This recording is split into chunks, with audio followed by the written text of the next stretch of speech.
Hi, I'm Nicole Thomas, and we are here at 4933 Fountain for the Fall Rebuild. Well, I've been in this community for 20 years. I grew up here, went to school around the corner, and it's been a lot of changes in the community.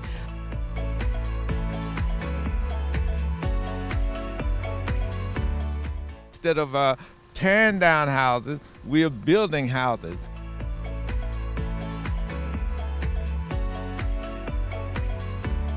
And also it shows the residents that we are excited, we are growing. We have people who want to come in, we have people who want to invest in our communities, where people get excited. It also makes people want to stay. It makes people realize, hey, I got something valuable here.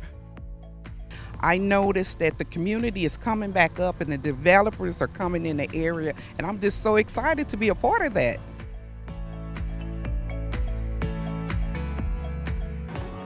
We are here with Lisa Potts, organizer of this great build day in Fountain Park. So Lisa, tell me a little bit more about this, how you came to put this together and the benefit to the community. Absolutely. So we started off, we're a brand new nonprofit organization called Park Place Housing and Community Development.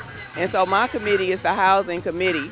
There's a developer that's taking place in this particular community, Kingsway Development, and they're bringing brand new homes. And so usually what happens when a developer comes to town, people get nervous and start thinking that people are going to be pushed out in gentrification. So the developer had the forethought to put a nonprofit together, which was us, to help us mitigate those circumstances with those homeowners. So our organization is in place to serve the homeowners, to make sure that they know that we want them to age in place.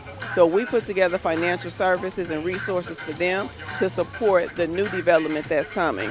So this is just one of those first efforts. We partner with a national organization called Rebilding Together, and I'm definitely going to want you to meet the homeowner today. She's over there now sitting on her couch while people are rehabbing her house.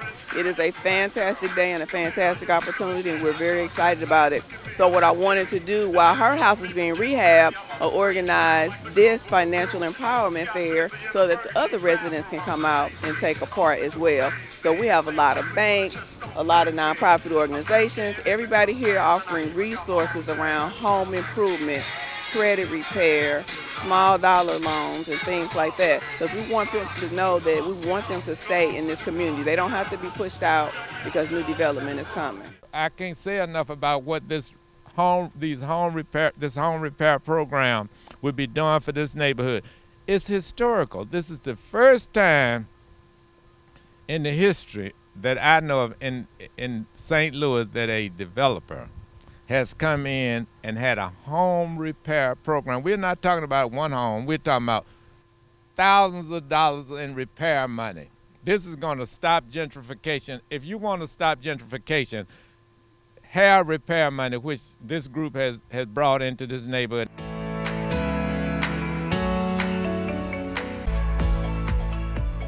They redoing my kitchen counters. They doing my cabinets. I'm getting my bedrooms painted. They put safety railings in my bathroom. They're painting my basement. Yeah. Wow, so I'm sure that your family is going to now be spending a lot of time here. You'll have the newly updated home, so I mean, it's going to be amazing. Yes, and it's all free. They told you how long it'll take to complete all the updates? Everything will be completed today. Everything. We are here with Jacqueline in Fountain Park to discuss some of the financial benefits that Sterling Bank can offer to people in the community. So Jacqueline, tell us about your setup here and what you guys are offering. Well, good morning. I'm here with Sterling Bank. We have some great credit builder loans and also a home refresh loan. The credit builder will give a person up to $500 to help actually rebuild their credit. We also have a $5,000 home refresh loan that will allow a person, to maybe repair a furnace, do some roofing repairs with no seconds placed on the mortgage, no credit score requirement, and a very low interest rate. So we're really trying to do some of the things that need to be done in the opportunity zones like Fountain Park. We're here with Pamela of Park Place Housing and Economic Development to discuss how they have also partnered for Build Day in Fountain Park. So Pamela, tell us how you all are making a difference in the community. Well, thank you so much. We are making a huge difference in the community today because we are not only our first house, this is inaugural for us, a partnership with Rebuilding Together St. Louis. And what we're looking to do is help to establish homes so that we can decrease gentrification and displacement. There's development in the area, and we have a very unique opportunity to work with a developer who said, I want the community's voice, and I want to make sure that the community is at rest and at peace and can participate with the development and the value of their homes. Whatever we can do to expand the voice of our community, for people to participate in the development and the redevelopment, to say this is what we like, this is what we don't like, this is what we desire. That's what we're here for, to answer questions. How can we get money to help our houses? Because we understand that in this process, when developers come in, homeowners get displaced because they don't have the money. And we're here with Cheryl, the Development Director for Rebuilding Together St. Louis. And Cheryl, I just have to say this is an amazing event and a great thing you guys are doing. How was Annette selected to be the person that received the home built? Everybody fills out an application. It is financially based. And we also look at the repairs in the home to make sure that we can do the repairs that are necessary on a one-day blitz. And today is our fall build. Okay, and tell us, is this the first fall build or have you done this previously? No, Rebuilding Together St. Louis has been in existence for 25 years. So we've been doing it for 25 years and we do about 100 homes a year. So we're really proud of what we do and what we can do for St. Louis. Okay, and what made you personally get involved with something like this in regards to fixing up the area and making sure everything is revitalized? You know, I'm a St. Louisan through and through, go Cards. And I live in the city of St. Louis myself, and I think what better way to preserve and help our neighbors. Awesome. Well, Cheryl, thank you so much, and thank you for all that you're doing, truly. Thank you very much. We appreciate it. Thank you. Hi, we're here with David and Kevin, who are coming in to refurbish this neighborhood. So first, let me start by asking, what made you want to come up with the Fountain Park, the Build Day, in order to get the community's voice involved? Well, in order to rehab a neighborhood that's been in this much disrepair, you need volunteers. You know, you want to start off with a good foundation of volunteers who can help cover the cost for some of the homeowners who can't afford to do basic repairs. So Rebuilding Together stepped up, and we've got our first home approved. We're looking to add 4 more in the spring. We had over a dozen applications, but there's a certain threshold at which you have to qualify, and a lot of the homes, most of the homes we did in round 1 simply didn't qualify. They were too far gone. Some of these homes were renters and they weren't single family owners. Some of them are in so much disrepair that they're not safe for volunteers to come in. So when you start to narrow it down, it gets really difficult to get a home in a position to be helped.